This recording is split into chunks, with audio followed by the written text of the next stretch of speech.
This one was near and dear to my heart. I know it's near and dear to your heart too, Kyle.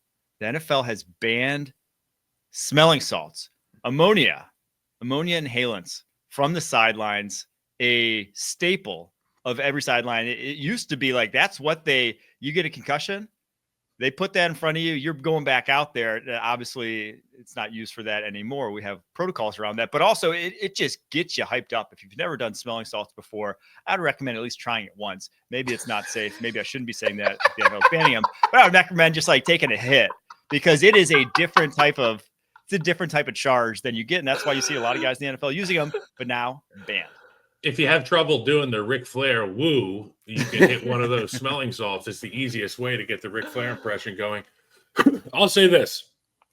As a player, as somebody who has a daunting task like blocking a 3 technique for 70 plays, there's a lot of fear involved. There's a lot of anxiety involved. And sometimes our natural response, our body's natural response, having the anticipation of something that's coming in the near future is to kind of shut down and you calm down. The most calm I've ever been is in the locker room, fully padded before a game. All my tapes on, my gloves on. I could literally sit in my locker and fall asleep on command and take a nap. You wake me up when we're going back out there. These smelling salts allows your body to do that and allows you to set that alarm clock for your body and your nervous system to say, it's go time. And now it's a Pavlovian response. When you hit those smelling salts before the game, your body's like, you better be awake because there's some action coming down right now.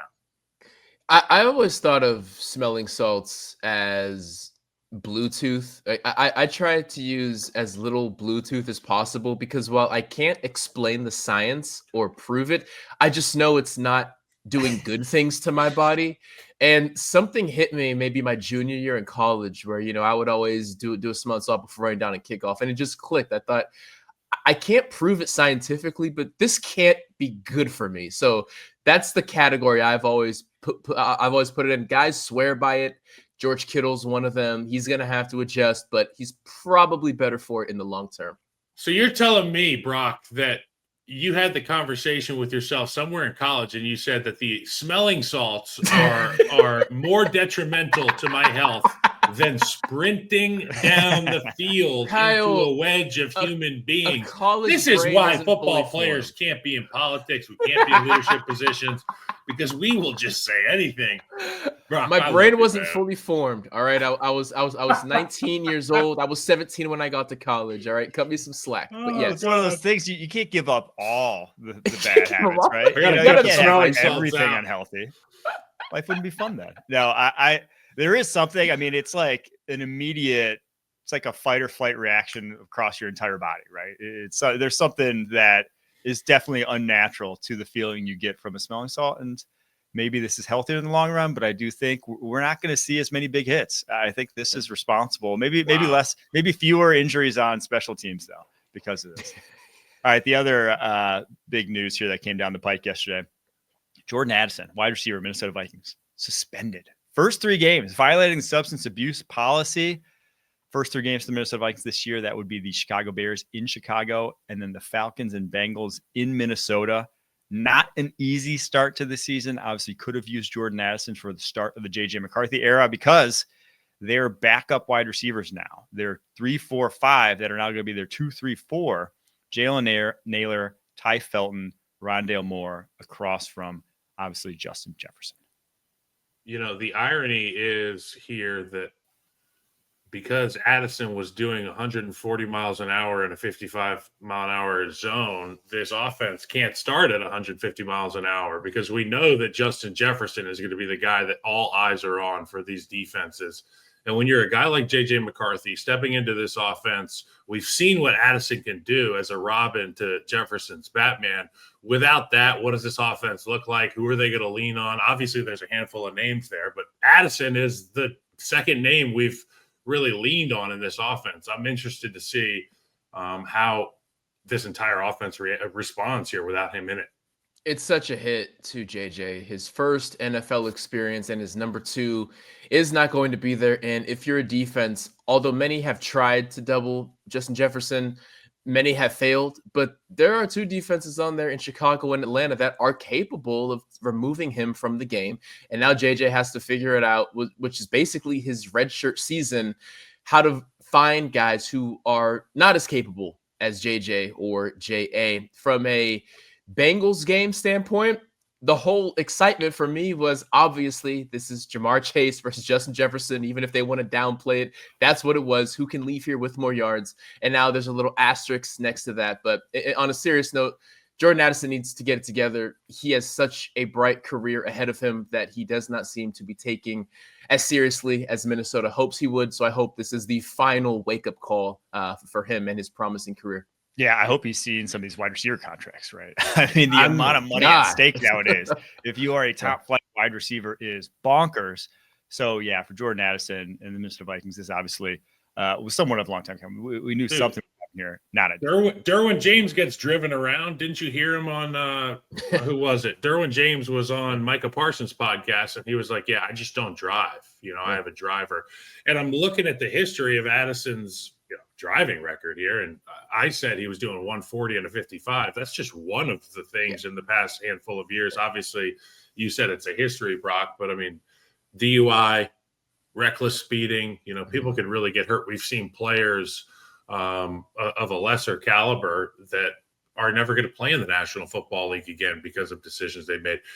From a former player, it's worth the investment to get a driver because it's off the record, and you don't have to fight these charges, and you don't have to call people and say, "I'm sorry," knock on somebody's door and say, "I'm sorry for this stupid thing that I did."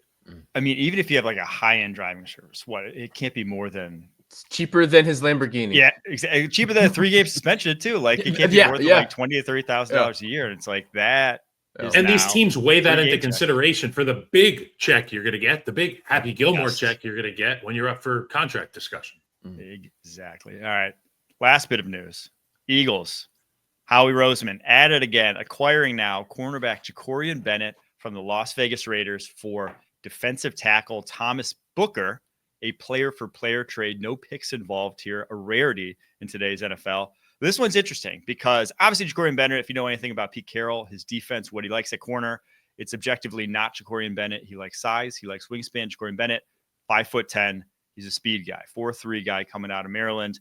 But in year two, I mean, he looked pretty solid at times last season. He had 7 pass breakups in 9 games.